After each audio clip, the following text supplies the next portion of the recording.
नमस्कार, स्वागत है आपका न्यूज बुलेटिन में। मैं हूं आपके साथ सुहानी बहुगुना। बुलेटिन से पहले एक नजर इस वक्त की हेडलाइंस पर। भारत में स्वास्थ्य को लेकर बेहतरीन काम, केंद्रीय मंत्री अनुप्रिया पटेल ने गिनवाए स्वास्थ्य क्षेत्र के काम। कहा पहले देश में 7 एम्स थे, आज देश में 23 एम्स तैयार। देहरादून में कवि सम्मेलन का आयोजन, सीएम पुष्कर सिंह धामी हुए शामिल। साहित्य और संस्कृति संरक्षण पर दिया जोर।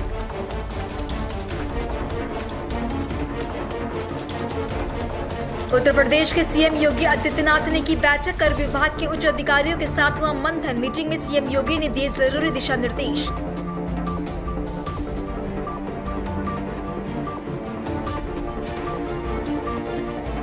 देहरादून में राज्य स्तरीय बॉक्सिंग प्रतियोगिता का शुभारंभ, कैबिनेट मंत्री रेखा आर्य ने किया उद्घाटन। कहा विजेता खिलाड़ियों को सरकारी नौकरियों में मिलेगा आरक्षण।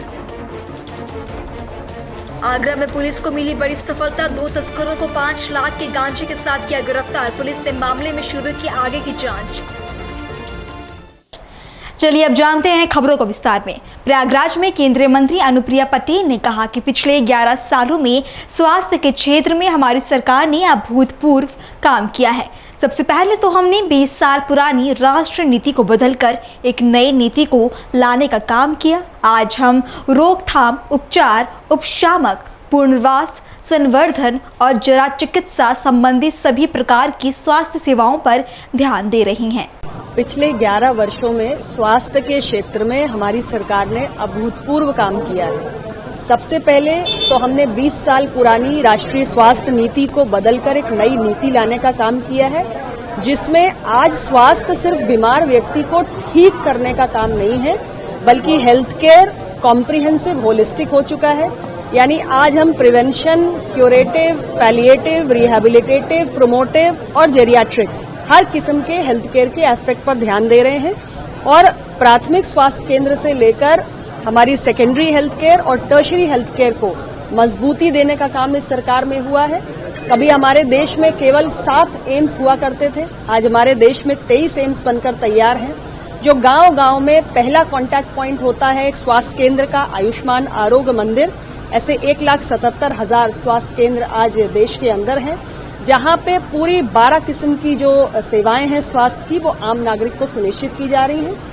और इतना ही नहीं, सस्ती दवाइयां उपलब्ध हो उसके लिए भारत सरकार ने प्रधानमंत्री जन औषधि परियोजना से लेकर अमृत फार्मेसी जैसे तमाम इनिशिएटिव्स लिए हैं। तो आज हमारी कोशिश है कि एक आम आदमी के लिए, एक आम नागरिक के लिए स्वास्थ्य की सेवाएं सुलभ भी हो, क्वालिटी भी हो और किफायती भी हो। और इस दिशा में अच्छा काम 11 वर्षों में हमारी सरकार ने किया। कांग्रेस ने आरोप लगाया है कि देहरादून में आयोजित कवि सम्मेलन में सीएम पुष्कर सिंह धामी शामिल हुए, जहां सीएम ने सम्मेलन को संबोधित करते हुए कहा कि हमारी देवभूमि की ये पावन धरा सदियों से रचनात्मक का अद्भुत केंद्र रही है, जहां विचारों की ज्योति ने हर युग में समाज को प्रेरित करने का काम किया है। भक्ति भी है। वैसे पता नहीं आप लोगों के, मैं सबसे ज्यादा आपसे तब जो है प्रभावित हुआ जब मैंने आपका सुना कोई दीवाना कहता है। और इससे लेकर प्रभु श्री राम पर लिखी कविताएं, उनकी कविताओं सभी का मन मोह लेती है। आप लोगों ने देखा होगा किस प्रकार का वो हमारी रामचरितमानस से संबंधित राम कथा करते हैं। सच में बहुत अद्भुत होता है, उसकी व्याख्या करना बड़ा कठिन है। उन्होंने कविता को मंच से जनमानस तक पहुंचाया है और हमारे नवयुवाओं को पुनः साहित्य से जोड़ने का काम भी किया है। मैं इस अवसर पर उनको बहुत स्वागत करता हूं। और मेरा चंपावत विधानसभा का जब उपचुनाव हो रहा था, उस चुनाव में भी आप पधारे थे और बहुत बड़ी संख्या, मुझे लगता है कई हजारों हजार लोग आपको सुनने के लिए वहां आए थे। आपके उन विचारों से निश्चित रूप से एक बहुत पूरे उस विधानसभा के अंदर एक ऐसा संदेश गया कि मुझे लगता है कि अभी तक पता नहीं हमारे राज्य में 94% मत उस चुनाव में मुझे था।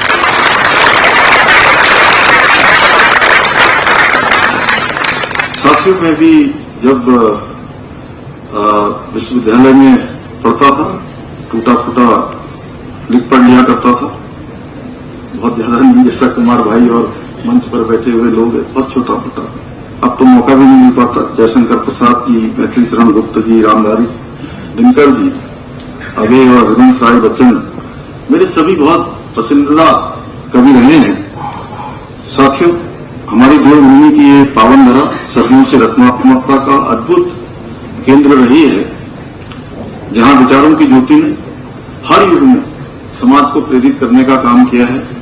श्री अयोध्या सिंह उपाध्याय हरिओम हो या सुमित्रानंदन पंत हो या गिरदा हो या नागार्जुन हो, उत्तराखंड की वादियों में लिखी इन सब की रचनाएं हमारे यहाँ आज भी गूंजती हैं। देवभूमि उत्तराखंड में जहां एक और हिमालय की ऊंची ऊंची चोटियों से नए नए विचारों की ऊंचाइयां जन्म लेती हैं और नदियों के कलकल में छंद की लय छिपी होती है। हमारी उत्तर प्रदेश के सीएम योगी आदित्यनाथ ने लखनऊ में राज्य कर विभाग के साथ उच्च स्तरीय समीक्षा बैठक की। इस दौरान सीएम ने अधिकारियों को कर संग्रह में पारदर्शिता, तकनीकी दक्षता और कड़े प्रवर्तन की नीति अपनाने का निर्देश दिया। उत्तराखंड खेल मंत्री रेखा आर्य ने बीते शनिवार देहरादून के मल्टीपर्पज हॉल में राज्य स्तरीय जूनियर बॉक्सिंग प्रतियोगिता का शुभारंभ किया। इस प्रतियोगिता में 170 खिलाड़ी हिस्सा ले रहे हैं। प्रतियोगिता के उद्घाटन पर कैबिनेट मंत्री रेखा आर्य ने कहा कि प्रदेश सरकार ने हाल ही में राज्य स्तरीय प्रतियोगिताओं के विजेता खिलाड़ियों को सरकारी नौकरियों में 4% आरक्षण देने का ऐतिहासिक फैसला किया है। पुरानी पेंशन बहाली की मांग को लेकर उत्तराखंड के कर्मचारी लंबे समय से आंदोलन कर रहे हैं। इसको लेकर educational ministerial officers association Uttarakhand के पूर्व मंडल महासचिव सीताराम पोखरियाल ने कहा कि कर्मचारी पुरानी पेंशन बहाली की मांग के समाधान को लेकर आर पार की लड़ाई के मंथन पर जुट गए हैं। उन्होंने कहा कि पुरानी पेंशन बहाली कर्मचारियों का अधिकार है, जिसके लिए 2027 से पहले कर्मचारी आर पार की लड़ाई के लिए मोर्चा खोलेंगे। नमस्कार साथियों, मैं एजुकेशनल मिनिस्टर ऑफिसर्स एसोसिएशन के प्रदेश अध्यक्ष की दावेदारी आपके सामने कर रहा हूं और मुझे पूरा विश्वास है कि आप सभी मुझे अपना अमूल्य वोट और सहयोग करेंगे। साथियों, आज मैं एक बिंदु पे आपका संज्ञान में लाना चाहता हूं कि शिक्षा विभाग में जो हमारे मुख्य प्रशासनिक अधिकारी हैं, आए दिन मुझे वो सूचना आयोग में मिलते हैं। जब जब मैं सूचना आयोग जाता हूँ तो हमारे वहाँ पे कई मुख्य प्रशासनिक अधिकारी जो हमारे राजपत्रित पद है वो सूचना आयोग में मिलते हैं। तो कितना बड़ा दुर्भाग्य है कि उत्तराखंड में मात्र शिक्षा विभाग में लोक सूचना अधिकारी का दायित्व तो हमारे मुख्य प्रशासनिक अधिकारी को दिया गया है। आप समझ सकते हैं कि 30, 40, 35 साल सेवा करने के बाद बुढ़ापे में जब सेवानिवृत्ति के 2 साल 3 साल रहे, तब शिक्षा विभाग द्वारा उनको 25,000 जुर्माना के लिए लोक सूचना अधिकारी बनाया गया। बहुत बड़ी विडम्बना है। इसके लिए सरकार से कोई निर्देश नहीं है। उत्तरांचल मिनिस्ट्रियल फेडरेशन द्वारा स्पष्ट किया गया है कि 2 फरवरी को जो 12 फरवरी को जो शासन निर्देश निकाला उसमें स्पष्ट किया गया है कि 5 साल कोई राजपत्रित रहता है तो उसको वित्तीय पावर दी जाएगी, परंतु वित्तीय पावर तो शिक्षा विभाग में नहीं दी गई। उसके अलावा अन्य जो जहाँ पे फंसने वाले काम है, मैंने 25,000 जुर्माना पढ़ना हो तो सबसे पहले उसको लोक सूचना अधिकारी बना दिया।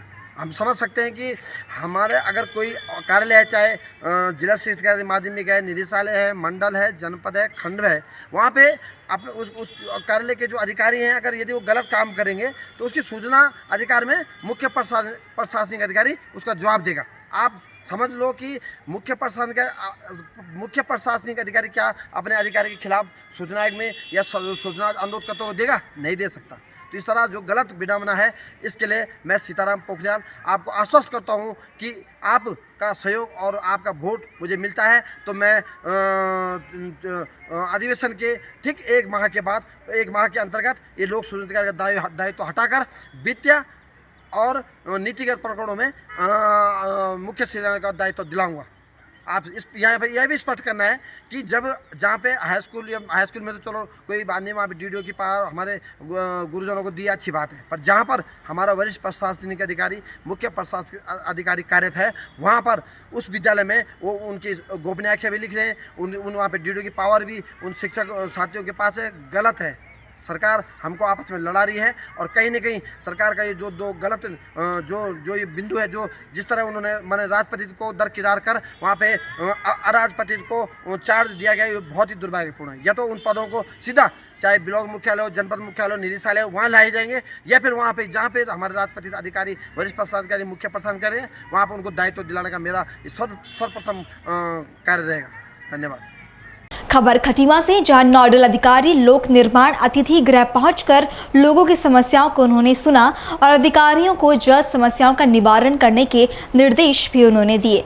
इस दौरान स्थानीय लोगों ने पुलिया का निर्माण करने को लेकर भी नोडल अधिकारी का धन्यवाद किया।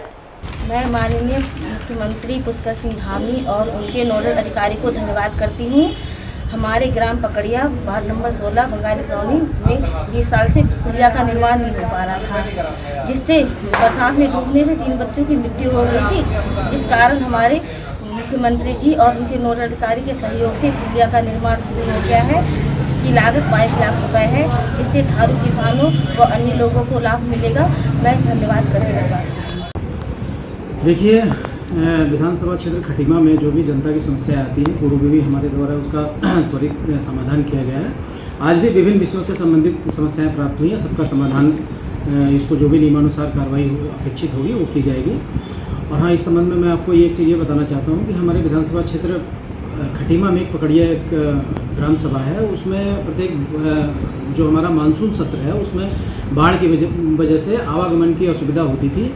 वो पुलिया हमने जिलाधिकारी महोदय से अनुरोध करके वो बनवाने के लिए अनुरोध किया था, जिसका क्या कहते हैं काम शुरू हो गया है और जल्दी वो बन के तैयार हो जाएगा। और जो भी पकड़िया गांव के लोग हैं उनको बरसात के क्षेत्र में आवागमन की कोई भी असुविधा नहीं होगी। तो मैं क्या कहते हैं बहुत बधाई देता हूँ पकड़िया क्षेत्र के ग्रामवासियों को और अपेक्षा करता हूँ कि उनकी जो भी समस्या बरसात के क्षेत्र में आती है वो अब नहीं आएगी।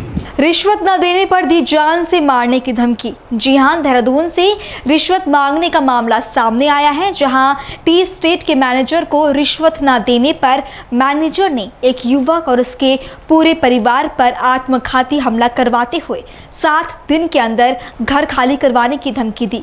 युवक का कसूर बस इतना था कि उसने रिश्वत देने से इनकार कर दिया। वहीं युवक ने इंसाफ की गुहार लगाते हुए टी स्टेट के मैनेजर के खिलाफ रिपोर्ट दर्ज कराई है।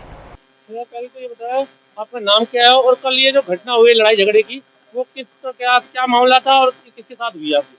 मेरा नाम राहुल वर्मा है। मैं मोहनपुर आर्किटेक्ट ग्राउंड में रहता हूँ। दरअसल हम घर में अपने सफाई कर रहे थे तो ये लोग आए वहाँ पर। और कौन लोग? ये टी कंपनी के 2 कर्मचारी आए और ये बोला हमें कि हमें से साहब ने भेजा है। ठीक है, अनिल नाम है ना भैया, अनिल ने भेजा है। ठीक है, मैनेजर बताते हैं, नीरज नाम है उनका, और अपने आप को मैनेजर बताते हैं। कह रहे हैं कि हमें उन्होंने भेजा है, अगर तुम ये 7 दिन के अंदर घर खाली करते हो तो ठीक है, ना तो हम तुम्हारे जान से मार देंगे या तुम अपने घर खाली करा लेंगे। ये सब बोले। तो ये घर खाली करने के लिए किस मुद्दे पे बात क्या थी? कोई कानूनी कार्रवाई, कागज, प्रॉपर्टी का क्या मसला है? दरअसल जो जमीन है ये आबादी की है। ठीक है, तो मैं आबादी की जमीन पे बैठा हुआ हूँ इस समय कोर्ट के द्वारा भी देखा जाएगा, कहीं से भी देखा जाए तो अगर आप कागज भी निकालोगे तो आबादी की निकलेंगे। आबादी जो 70 साल से पुराना रह रहा होता है उसी की कहलाती है। तो टी कंपनी का कोई इसमें दावा है ही नहीं कागज के तरीके से। सामने वाली प्रॉपर्टी पे जो उनका अधिकार था हम दे चुके हैं। अगर दावा है तो कोर्ट से पेश करो। अब वो ना दावा पेश करते हुए हमसे आके मार पिटाई कर रहे हैं। घर में घुस के हमारी मासी को उन्होंने मारा और मेरे को भी उन्होंने मारा। मेरी यहाँ से शर्ट भी फट गई थी वो। ठीक है, कल जब मैं आया तो मैंने रिपोर्ट लिखाई तो हमारी रिपोर्ट ना लिखते हुए कह रहे हैं ऐसा है कि तुम तो टी कंपनी की जगह पर रहते हो। टी कंपनी वाले कह रहे थे कि ये जमीन प्रॉपर्टी हमारी है और हम कोर्ट से केस भी जीत रखे हैं। तो केस तो सामने वाली 50/70 का जीते है ना, तो 50/70 हम दे चुके हैं। और जब वहाँ पर मौके पे अमीन भी आए थे तो अमीन ने भी यही बोला था कि जो आपका 50/70 का कोर्ट का ऑर्डर है हम उसको खाली करा सकते हैं, बाकी प्रॉपर्टी इनकी है, इस पे आप काबिज नहीं हो सकते जब तक ये है। आपका नाम चल रहा है प्रॉपर्टी पे? हमारे सेहत नाम ही सेहत है, आबादी और सेहत है पुराने उसमें रिकॉर्ड में हमारे नाना का जी का नाम चल रहा है। अच्छा, तो मतलब कल इन लोगों ने आगे आप लोगों ने झगड़ा किया और उसकी आपने क्या रिपोर्ट करी और क्या कार्रवाई हुई सर? रिपोर्ट मैंने ये लिखवाई है आके यहाँ पर, इन्होंने मगर कल हमें रिपोर्ट की रिसीविंग नहीं दी है उसलिए भी, और हमने बोला भी रिसीविंग दीजिए तो कह रहे हो आप उन्हीं की जमीन में रह रहे हो तो कोई भी आके मार पिटाई भी करेगा आपसे क्या कहते हैं कुछ भी करेगा, तुम भी उनकी जमीन में रह रहे हो। तो ये आप मतलब थाने वाले मान रहे हैं कि आप उनकी जमीन में रह रहे हो? यही मान रहे कि उनकी आपको रिसीविंग नहीं दी। अभी आप आ रखे हो, इतने लोग थाने में खड़े हो, थाने में खड़े हो, तो कोई रिसीविंग नहीं जा रही और आपकी बात सुनी जा रही, नहीं सुनी जा रही। बात क्या सुनी जा रही है, वो कह रहे हैं कि क्या कहते हैं कि हमने भी यही बोला कि रिसीविंग दीजिए, पहले तो रिसीविंग दी नहीं है। दूसरी चीज हम उन्हें बोला कि क्या कहते हैं अगर आपको डाउट है, जब हमने कोर्ट के द्वारा आपको सामने वाली प्रॉपर्टी दे दी तो आप कोर्ट से ले लीजिए ना। अब वो कहते हैं कि आप इतने लोग लेके से अपने आप को ये बन रहे हो। मैंने कहा देखो, आप गरीब आदमी को दबाओगे तो लोग खड़े होंगे ही, आवाज उठेगी ही, है ना। तो उस आवाज को दबाना चाहते हैं ये पुलिस की प्रशासन के द्वारा हमें। तो कितने आदमी कल लगभग आए होंगे जब आपके साथ झगड़ा हुआ, कौन कौन थे, उनके नाम पता है आपको? सर उनका नाम तो नहीं पता, मगर मैनेजर थे के आदमी दो आ रहे। मैनेजर के आदमी या मैनेजर खुद? मैनेजर ने भेजा था उन्हें, तो मैनेजर के आदमी आ रखे थे दो, और उससे पहले मैनेजर भी आके मेरे पास आ चुका है पहले भी। उस समय पहले रास्ते में रोका, इसने बोला कि ऐसा है इधर आवे। मैंने कहा हाँ जी बताइए सर। तो रास्ते में रोक के मुझे कहता है कि ऐसा है, तुम मुझे क्या कहता है 50,000 रुपये दो, ना तो मैं तुम्हारा घर तोड़वा दूंगा, तुमको जान से मरवा दूंगा, ऐसी ऐसी धमकियां देता है। मतलब कि अगर आप लीगल भी नहीं हो, उसके बावजूद इतनी धमकियां मुझे दे रहे हो, मतलब गरीब को दबाने की कोशिश कर रहे हो। ऊपर से कहीं भी रास्ते घाट में मेरे को कुछ भी हो सकता है, तो उसका जिम्मेदार कौन होगा? अब आप शासन से, पुलिस से क्या मदद चाह रहे हो? पुलिस से प्रशासन से यही मदद चाहता हूँ कि ये टी कंपनी जो है मेरे को मेरे घर पे आगे परेशान ना करे। अगर टी कंपनी को कोई से दिक्कत है, परेशानी है, तो वो कोर्ट के द्वारा मेरे से ले ले। मैं तो उसके लिए कल भी से एग्री था और आज भी एग्री हूँ, मैं तो मना ही नहीं करा है। तो ये लोग वो बोलते ही नहीं है उस चीज़ के लिए। यहाँ पर आके कभी हमें मारते हैं, पुलिस में आके कल रिपोर्ट भी कह रहे कि हमने तुमसे पहले लिखा दी। रिपोर्ट पहले लिखाने से क्या होता है? जो जगह पे काबिज है वही तो कहलाएगा ना। अब इनके कहने से तो कुछ होगा नहीं। अब ज्यादा मैं आपको क्या बोलूँ, मैं हमारे भैया आपको बताएंगे।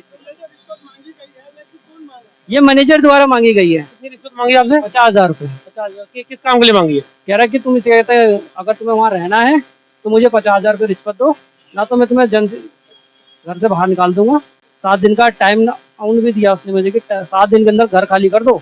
ये भी बोला मुझे उसने रास्ते में रोक के, ठीक है। और कल भी से कहते गार्ड के द्वारा यही बुलवाया गया 7 दिन के अंदर। कोई नोटिस नहीं मिला मुझे उस जमीन। कोर्ट के द्वारा भी कोई नोटिस नहीं है? मतलब उस जमीन का कोई? उस जमीन के जिस जगह बैठा हूँ आज मैं, उस जमीन का कोई मुझे नहीं मिला। हमारे चैनल से बात करने के लिए धन्यवाद। आगरा में छात्रों को गांजा बेचने वाले 2 शातिर तस्करों को पुलिस ने गिरफ्तार कर लिया है। पुलिस ने तस्करों से 5 लाख रुपए की कीमत के 10 किलो गांजा बरामद किए। ये तस्कर ओडिशा और विशाखापट्टनम से गांजा की तस्करी करते थे और छात्रों को ऊंचे दामों में बेचा करते थे। और वहीं उत्तर प्रदेश के बहराइच जिले के महसी क्षेत्र के एक गाँव में वन विभाग ने एक मादा भेड़िया को पकड़ा, जिसके बाद से आसपास के लोगों ने राहत की सांस ली। इसी को लेकर डीएफओ अजीत सिंह ने कहा कि ये मादा भेड़िया है, उच्च अधिकारियों से निर्देश मिलने पर इसे जंगल या चिड़ियाघर में छोड़ दिया जाएगा। भेड़िया पकड़ा गया है, कहाँ पकड़ा गया है, क्या कुछ जानकारी, क्या ये वही भेड़िया है जिसने आतंक मचा रखा था कुछ दिनों से, क्या कुछ कहना चाहेंगे पूरी बात? देखिए, जो घटना हुई है उसमें भेड़िए की भी संभावना व्यक्त की जा रही थी। जिस तरीके से हमला हुआ है तो हम अपनी टीम के साथ थर्मल ड्रोन से लगातार जिस दिन घटना हुई थी उसी दिन से हम निगरानी कर रहे थे, ड्रोन चलवा रहे थे, कहीं भेड़िया हमको नहीं दिख रहा था। आज हम और हमारे एसडीओ साहब हैं, गोंडा की टीम आई थी, मनोज सोनकर सर आए थे जो हमारे कंजर्वेटर साहब हैं, तो हम लोग जा रहे थे तो हमारे जो सोहम दत्ता हमारे पायलट हैं, ड्रोन चलाते हैं, उन्होंने हमको सूचना दिया कि सर देखिए फ़ोटो भेजा है, ये क्या है?